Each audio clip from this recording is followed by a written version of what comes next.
സ്നേഹമുള്ള സഹോദരങ്ങളെ, പ്രഭാതവന്ദനം. 2024 ഇന്നും കൂടെ ഉള്ളൂ കേട്ടോ. ഇനി നമുക്ക് അടുത്ത വർഷം കാണാം. ഇന്നത്തെ സുവിശേഷം വിശുദ്ധ യോഹന്നാന്റെ സുവിശേഷത്തിന്റെ ആദ്യ അധ്യായത്തിൽ നിന്നാണ്.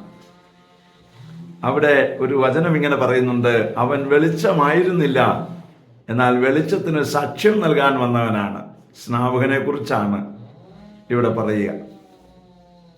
സ്നാപകൻ വെളിച്ചമായിരുന്നില്ല, വെളിച്ചത്തിന് സാക്ഷ്യം നൽകാൻ വന്നതാണ്.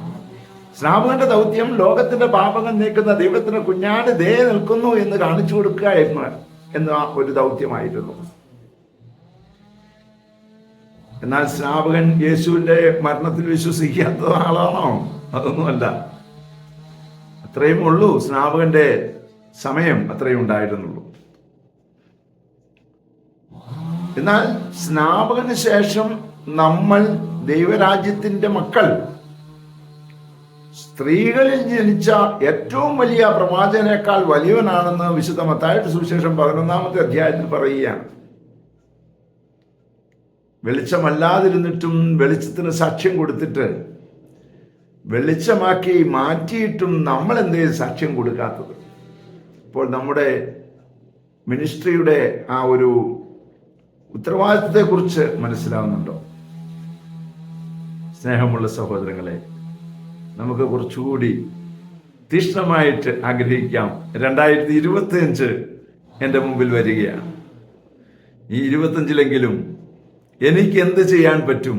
ഇതുപോലെ 25-ന്റെ അവസാനം ഇരുന്ന് നമുക്ക് ചിന്തിക്കാൻ സാധിക്കുകയാണെങ്കിൽ, ഈ 2025-ൽ എൻ്റെ കർത്താവിന് വേണ്ടി ഞാൻ എന്ത് ചെയ്തു എന്ന് പറയുവാൻ നമുക്ക് സാധിക്കട്ടെ. വലിയ കൃപാവരങ്ങൾ നിറയട്ടെ. നൽകപ്പെട്ടതിനെല്ലാം നന്ദി പറയുന്നു. ഇനിയും വലിയ ദൈവാനുഭവങ്ങൾ ഏവർക്കും ആശംസിക്കുന്നു, പ്രാർത്ഥിക്കുന്നു. പരിശുദ്ധ അമ്മയെ സഹായിക്കണേ. വിശുദ്ധ യോസേപ്പിതാവേ, ഞങ്ങൾക്ക് വേണ്ടി പ്രാർത്ഥിക്കണേ. പരിശുദ്ധാത്മാവേ, എഴുന്നള്ളി വരണേ. പരിശുദ്ധ പരമ ദിവ്യകാരുണ്യത്തിന് എന്നേരവും ആരാധനയും സ്തുതിയും പുകഴ്ചയും ഉണ്ടായിരിക്കട്ടെ. ആമേൻ.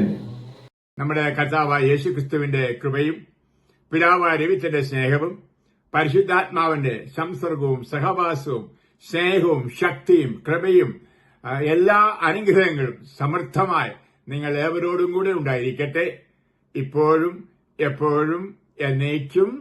ആമേൻ.